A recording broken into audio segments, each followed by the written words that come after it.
boqol sannadood ayaa ku soo wareegatay dilka gaalkii u dambeeyay Talyaani ah ee lagu dilo magaalada Marka. Muuqaalka dhismayaasha qadiimiga ah ee burbursan ayaa caddayn u ah in magaalada Marka ay tahay magaalo taariikh ka buuxda. Halkan waxaa yaala dhagax, dhinaca kalena waxaa ka dhisan taalo burburtay. Laba sheeko ayay kala yihiin taalada iyo dhagaxa halkan yaala. balse waxaa ka sheekayn doonaa sababta ka dambaysa dhagaxa halkan yaala.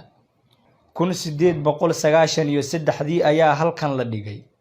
sababtu waa Berdisua oo ahaa sarkaal ka tirsan gumaystihii caddaa ee Talyaaniga ku soo duulay Soomaaliya ayaa halkan lagu dilay waqtigaas. dhagaxan ayaa la dhigay meesha Berdisua lagu dilay, waxaana lagu qoray taariikhda waqtigaas. Nabaddoon Cabdalla Bashiir waa waaye joog wax ku og taariikhda magaalada Marka. waxaa ka sheekaynaya dilka gaalkii u dambeeyay Talyaani ah ee lagu dilo magaalada Marka. taariikhdii dawlad Brodossi oo gaalkii ahaa lagu dilay dhinaca gaalka Talyaaniga ahaa ee lagu dilay dhinacan kaniisadda agteeda. waqtigaasna kaniisadda ma jirin, sababta waxa waaye meesha taariikhda oo qoran taariikh aad iyo aad u facweyn waay 1893 eedan waxay ku dhacday maraakiib ayaa soo istaagtay badda ay rabto berigan inay qabsato ay ku soo degto ay ku soo duusho. dadkii markaa deganaan oo nacbanaa gaalada aad iyo aad u nacbanaa ayaa yireen gaal agtaayna ma soo degi karo man imaan karo. marka ninkii gaalka markuu soo dego meeshan nin oo hadda magaciisa asaasa aan aqoon sabtoo yiraahdo oo reer ceel wareego ah ayaa soo baxay. ninkii tuuriyaas ku fitay waa dilay waan ka cararay. gaaladii waa xanaaqeen waa soo degeen. gaaladii Brodossi ayaa la yiraahdaa. marka intay soo degeen kaniisadana ay dhisteen. marka dhagaxa markii alla dhisay la sameeyay waxa la sameeyay samafalada la sameeyay shiiska waxa loo sameeyay in taariikh lagu ogaado. waa taariikhda Brodossi oo gaalkii lagu dilay ee degmada Marka lagu dilay. gumaystuhu sidoo kale waxaa duulaan ku soo qaaday meelo badan oo gobolka Shabeellaha Hoose ka mid ah. dhammaantoodna waa looga adkaaday. marka dambe waxay aadeen dhinaca Fiilo iyo Xarxaar iyo Boolacadde dhinacaas ay dagaalka galeen. waxa marba waa soo saarway lug ilaa la fooliyo inta lug waa soo saaray. waxa iska soo degay marka Caliyaal iyo xagga aadiya baa la iska soo degay. Caliyaal iska soo degay iyo kiikan warshiq sidaas uu afgo soo galay saas uu Talyaani soo galay. taariikhdii la dilay waxa kale la sameeyay ay gaalada kale waxay ku soo duuleen meel badan ay ku soo duuleen oo Shabeellada Hoose ahayd sida Boolacadde, Fiilo iyo meel kale oo Jilib Marka u dhow. intaasna waa loo adkaaday. sarkaalka la dilay ee Berdisua waxaa soo dirtay boqortooyada Talyaaniga xilligaas jirtay si uu u soo saxmiyo magaalada ayaana loo soo diray. mar kale waaye joog Cabdalla ayaa taariikhdan bidhaaminaya.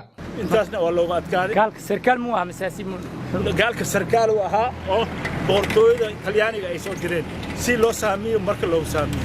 saas awgeed markii saankii uu galay uu dhameystay oo soo baxray waa la dilay.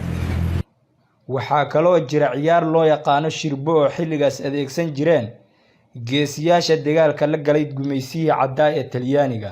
markii meeshaas ay ka soo galeen ninaa shirbe wuxuu yiri maanta maraakiib soo fadhiistay Fiilo see loo dagaalmo. nin kale soo bad wuxuu yiri Fiilo fadhigayga waaye foldado baan ka fiiga. shirbaha waa badan yihiin marka aad ay u badan yihiin. Cabdalla Bashiir waxa uu jeedinayaa eedeen ah in dugsiyada waxbarashada aanay taariikhda deegaanka lagu baraynin ardayda. waxyaabo badan jira taariikh badan oo la qorin oo la sameeyay biimalka aan laga qorin. kacaankana ma dhigin dugsi hoose ka ma dhigin dugsi dhex laga ma dhigo. dan waa ka horeysay sayidka markuu uu dagaalka dhameystana waxa bilowday biimalkii dagaalkiisa bilowday 1905 ayuu bilowday. kaas xagga sayidka xaggiisa wuxuu dhamaaday 1905 ayuu dhamaaday. taariikhda Talyaaniga qabiilka kaliya bariga maanta la dagaalamay oo biimal wuxuu ahaa hormuudka oo Soomaaliya oo dhan uu ahaa oo diidan gumaysiga Talyaaniga. sababta uu diidanaya waxa waaye muslimnimadiisa ayuu naaqus dhaqanaysa hadii gaal Talyaani inta uu soo dego taas uu aaminsanaa. taariikho badan oo aan la qorin ayaa Talyaaniga kaga tagay magaaladan iyo guud ahaan Soomaaliya. duulaanyada ay soo qaadeen dhammaantood ayaa lagaga adkaaday, Soomaalida ayaana xornimo buuxda ka qaadatay. Maxamed Nuur Faransa, Goobjoog News, Marka, Shabeellaha Hoose.